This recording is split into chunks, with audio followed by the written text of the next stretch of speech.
للمؤمنين ولا يزيد الظالمين إلا خسارا. وقال رسول الله صلى الله عليه وسلم اقرأوا القرآن فإنه يأتي يوم القيامة شفيعا لأصحابه. صدق الله وصدق رسول الله صلى الله عليه وسلم.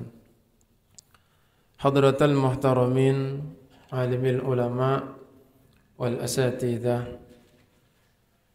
wabil khusus yang sama-sama kita hormati orang tua kita yang kita jadikan teladan di dalam keseharian kita, pembina Masjid Al-Hamra yaitu Ayahanda Bapak Haji Martius Hamra serta Ibunda Hajjah Muji Astuti. Semoga Allah Subhanahu wa taala berikan kesehatan kepada beliau berdua. Amin. Kenapa? Suara aminnya enggak ada. Amin. Allah panjangkan umurnya dalam taat beribadah kepada Allah Subhanahu wa taala, dan juga tentunya sebagaimana kalimat yang selalu hamba atau pribadi Al-Fakir dengar dari beliau adalah istiqamah. Mudah-mudahan Allah kabulkan hajat-hajat beliau. Amin ya rabbal alamin. Baik Bapak Ibu yang semuanya dirahmati oleh Allah Subhanahu wa taala, bersyukur kepada Allah Subhanahu wa taala atas limpahan nikmatnya yang begitu banyak diberikan kepada kita. Alhamdulillah di malam hari ini kita semua Allah permudah kedua belah kaki kita melangkah menuju Masjid Al-Hamra ini. Tentu yang pertama menjalankan kewajiban kita, yaitu salat Isya berjamaah. Alhamdulillah, summa alhamdulillah. Dan sama-sama kita lanjutkan dengan salat tarawih bersama. Alhamdulillah, summa alhamdulillah. Allahumma ja'alna fi hadhihi al-lailati syahri syarifatil mubarakah. Ya Allah, jadikan malam ini adalah malam yang penuh dengan keberkahan. Apa makna berkahan? Adalah banyak amaliyah, kebaikan-kebaikan, amal soleh yang dapat kita kerjakan di malam hari ini. Jadikan kami minas su'ada'il maqbulin, orang-orang yang sa'idun, beruntung, al-maqbulin, yang diterima ibadah-ibadah kita semua. Amin ya rabbal alamin. Dalam bait doa berikutnya, wala taj'alna minal ashqiya'il mardudin. Ya Allah, jangan kau jadikan kami orang-orang yang celaka, al-mardudin, yang tertolak ibadah-ibadah kita. Maka pantas nanti setelah salat witir, rangkaian semua ibadah kita lakukan, ada doa yang dipanjatkan. Allahumma Rabbana taqabbal minna salatana wa siyamana wa qiyamana wa ruku'ana wa sujudana wa qu'udana wa tadarru'ana wa takhushu'ana wa ta'abbudana wa du'a'ana wa tammim taqsirana ya Allah ya Rabbal Alamin. Sedetail itu kita minta, memohon kepada Allah agar ibadah kita, salat kita, qiyam kita, duduk kita, berdirinya kita dalam salat, rukuknya kita, sujudnya kita, duduk di antara dua sujud hingga kemudian diakhiri di dalam salat kita berdoa, setelah salat kita berdoa, kemudian khusyuknya kita, pasti kita sebagai manusia biasa banyak bolongnya, banyak kurangnya, sehingga di akhir doa tersebut kita berdoa, wa tammim taqsirana ya Allah, sempurnakan kekurangan-kekurangan, kalaulah ada bolong-bolong di dalam ibadah kami, ya Rabb, sempurnakan, tempel, bahasanya Pak, ditambal sehingga menjadi sempurna. Semoga Allah Subhanahu wa taala menerima amal ibadah kita, menyempurnakan segala kekurangan-kekurangan kita. Amin, amin ya rabbal alamin. Salawat dan salam untuk baginda Nabi besar kita Muhammad sallallahu alaihi wasallam. Insyaallah kita semuanya tentu tidak ada di antara kita yang tidak berharap untuk mendapatkan syafaatnya, dan tidak ada di antara kita yang tidak berharap tidak dikumpulkan bersama baginda Rasul. Pasti kita semua, sejarang apapun kita bersolawat, kita ingin kelak disandingkan bersama Rasulullah sallallahu alaihi wasallam. Sejarang apapun kita bersolawat, lisan kita tidak selalu berzikir kepada Allah, lisan kita tidak selalu bersolawat kepada Rasulullah, tetapi kita punya harapan dan kita bisa boleh berharap kelak mendapatkan syafaatnya dan dikumpulkan bersama baginda Rasul Nabi besar Muhammad sallallahu alaihi wasallam. Maka tentu syaratnya juga adalah perbanyak solawat kepada Rasul. Man ahabba syai'an kasura zikruh. Kalau mengatakan cinta kepada sesuatu, cinta kepada seseorang, maka pasti sesuatu itu sering-sering disebutnya. Jika kita cinta kepada seseorang, pasti orang tersebut sering kita sebut-sebutkan. Jika kita cinta kepada Rasulullah sallallahu alaihi wasallam dan ingin kelak dikumpulkan, yuhsyarul mar'u ma'a man ahabba, dikumpulkan orang-orang bersama orang yang ia cintai. Jika kita cinta kepada Rasulullah, pasti kelak dikumpulkan bersama Rasulullah sallallahu alaihi wasallam. Tentu tidak ada surga yang melebihi keindahan surga yang ditempati oleh baginda Rasul Nabi Muhammad sallallahu alaihi wasallam. Kita hanya bisa bersolawat kepadanya. Sallallahu ala Muhammad, sallallahu alaihi wasallam, sallallahu ala Muhammad, sallallahu alaihi wasallam. Allahumma salli wa sallim wa barik alaihi. Cukup salawat kita seperti mudah-mudahan diterima. Para jamaah yang dirahmati oleh Allah Subhanahu wa taala, di waktu yang singkat ini tentu Al-Fakir akan menyampaikan sepatah dua patah kata. Bapak Ibu yang dirahmati oleh Allah Subhanahu wa taala, sebagaimana yang telah kita ketahui bersama, malam ini adalah malam 17 Ramadan. Masyhur 17 Ramadan adalah apa itu? Malam Nuzulul Quran. Nuzulul Quran ada dua kata. Yang pertama adalah nuzul dan yang kedua adalah Al-Quran. Atau yang pertama nuzul, yang keduanya Quran.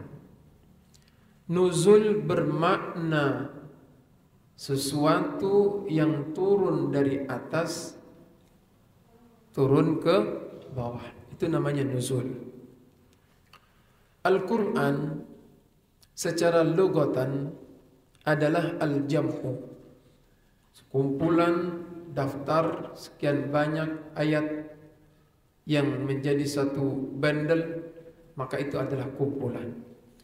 Namun secara istilah, bahwa Al-Quran adalah kalamullah al-munazzal ala nabiyyina Muhammadin sallallahu alaihi wasallam biwasitati Jibril alaihi salam, al-manqulu bit-tawatir, al-mu'jiz bilafsih, al-muta'abbad bitilawatih.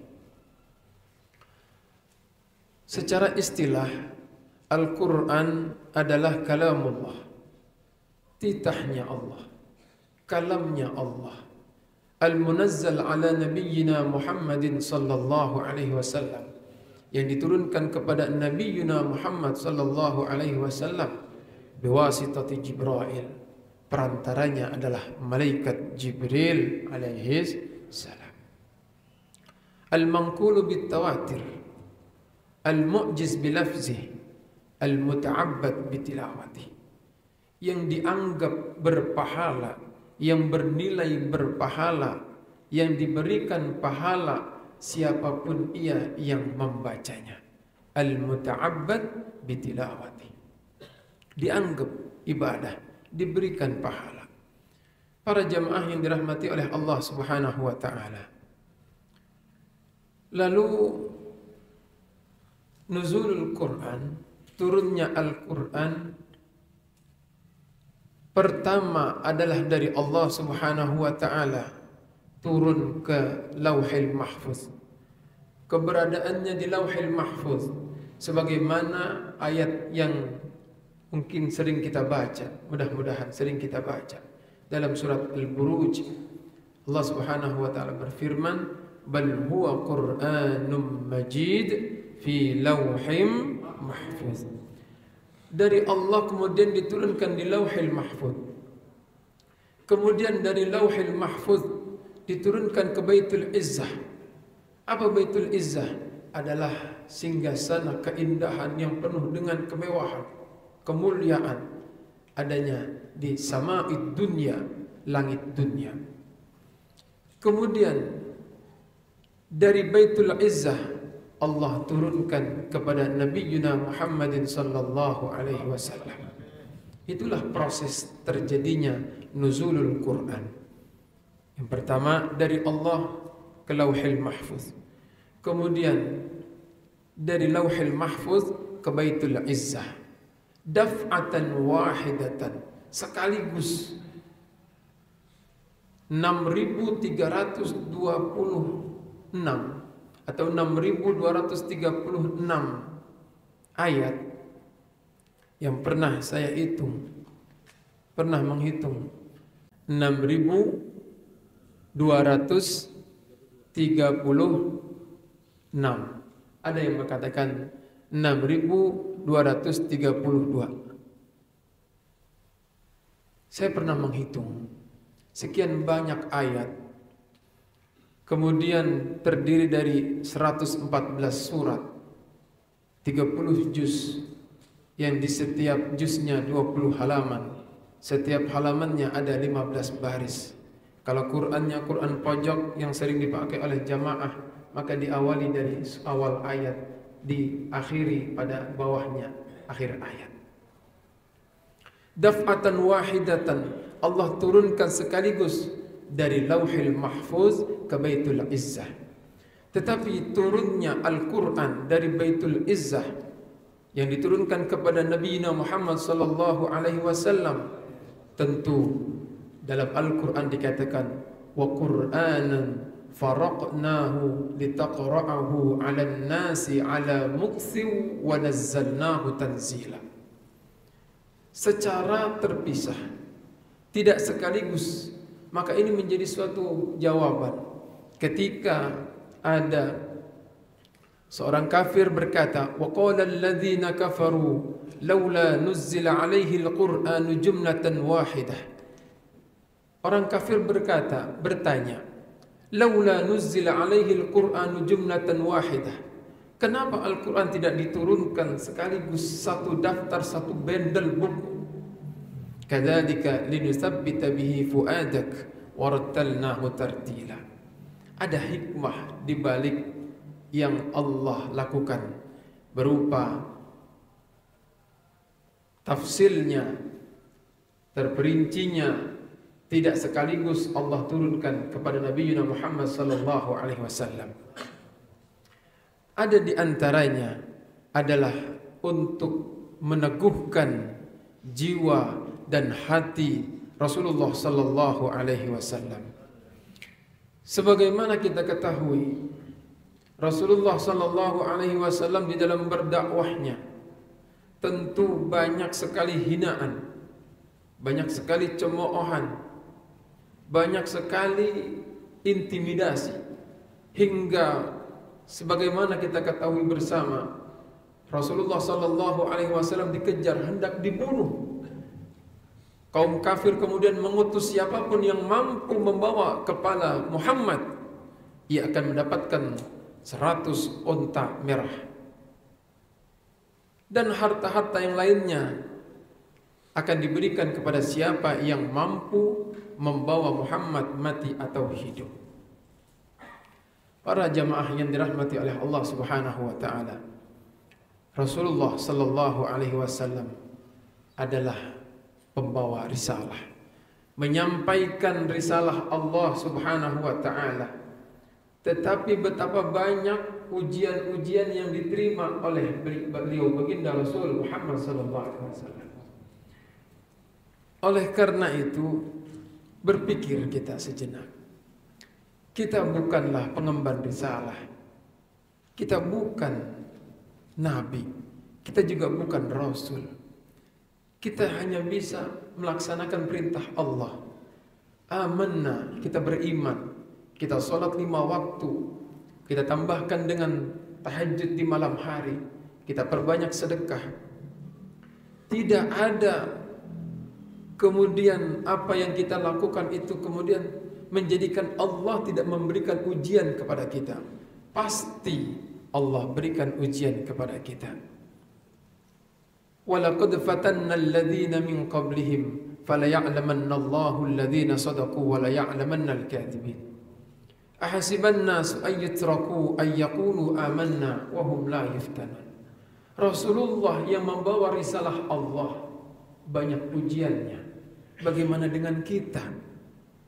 Maka jangan sekali-kali kita berkata, saya sudah rajin sholat 5 waktu, saya sudah rajin tahajud, saya sudah yang namanya sedekah dan lain-lainnya yang diagul-agulkan.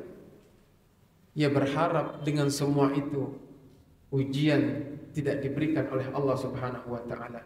Padahal semua siapapun yang masih ada di dunia, karena dunia adalah darul bala, tempatnya ujian. Siapapun ia akan diberikan ujian oleh Allah Subhanahu wa taala. Berpikir sejenak, merenung. Rasulullah aja banyak ujiannya. Masa kita nggak dapat ujian? Rasulullah seorang nabi, seorang rasul menyampaikan risalah Allah, masih banyak rintangannya. Bagaimana dengan kita? Bapak Ibu yang dirahmati oleh Allah Subhanahu wa taala. Maka turunnya Al-Qur'an yang berangsur-angsur adalah memberikan hikmah untuk menguatkan jiwa hati Rasulullah sallallahu alaihi wasallam.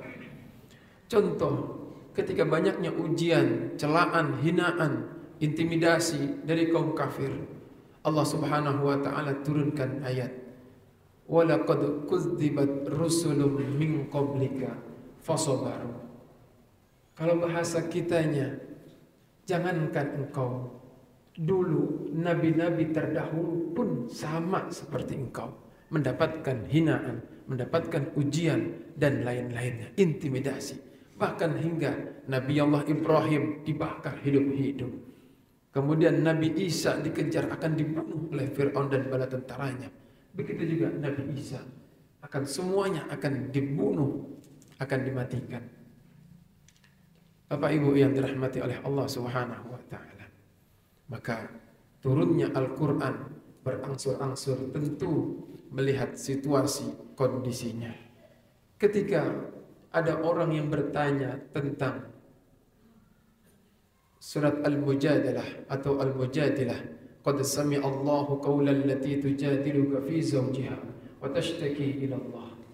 Ketika ada orang yang akan bertanya tentang ruh, maka turun Al-Qur'an, wa yas'alunaka 'anir ruh qulir ruhu min amri rabbi.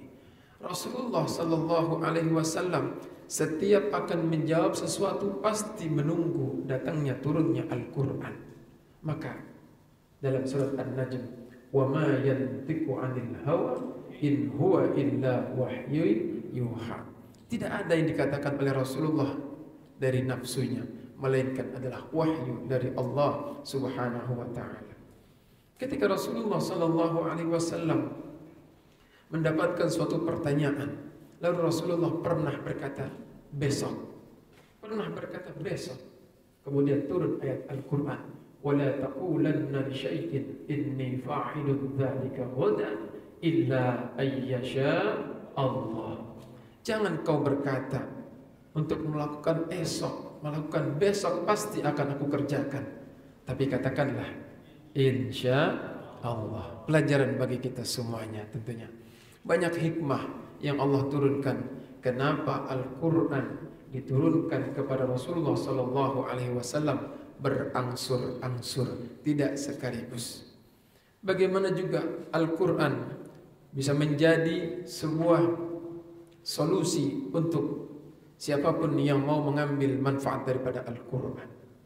Ketika Al-Quran juga memutuskan suatu permasalahan, melarang suatu atau menjalankan syariat, tentu contoh dalam khamr, ada 4 ayat yang diturunkan oleh Allah Subhanahu wa Ta'ala ketika melarang khamr.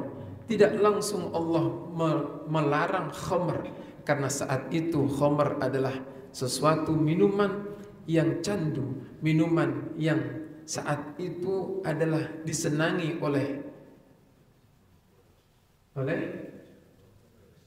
baik. Di zaman itu khamr adalah minuman terbaik.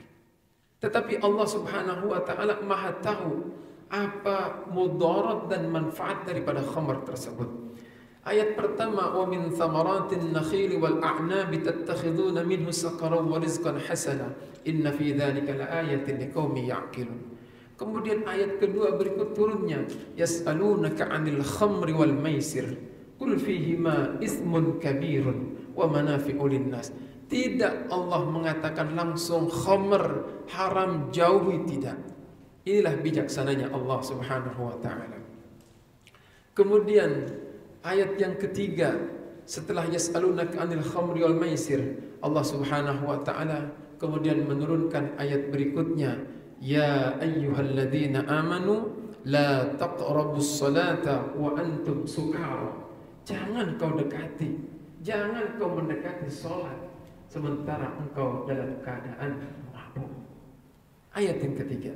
Kemudian pada ayat berikutnya baru ada pelarangan keras. Ya ayyuhalladzina amanu innamal khamru wal maisiru wal ansabu wal azlamu rijsum min amali syaitan fajtanibu.